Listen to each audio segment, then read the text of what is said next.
Well, I suppose for me there are two parts of the design process that I find particularly challenging. The first one is at the very beginning when you're kind of working out an idea and giving it a shape, usually through a small set of letters. And I often wonder, how do I know that this idea is interesting, that it's worth pursuing? Am I going too far? Am I going not far enough in terms of striking the kind of right balance between originality and readability.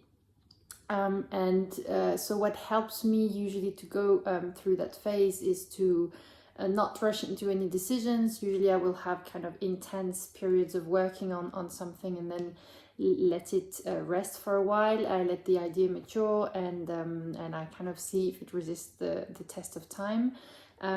Also, I try to get the opinion of a few trusted people, so colleagues, friends, who will give me some advice, and also they will give me a feel as to whether there is something interesting pursuing in that idea or not.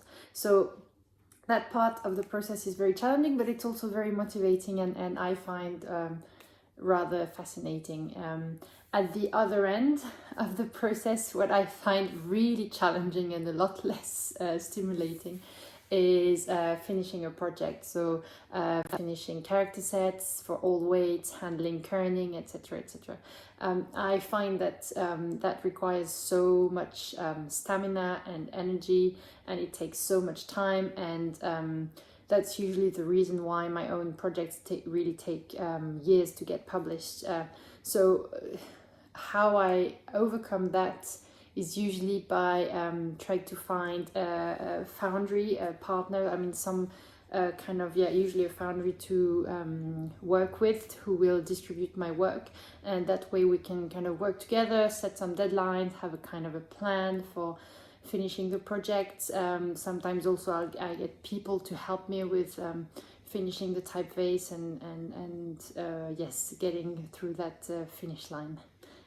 So yeah, that's what I find challenging.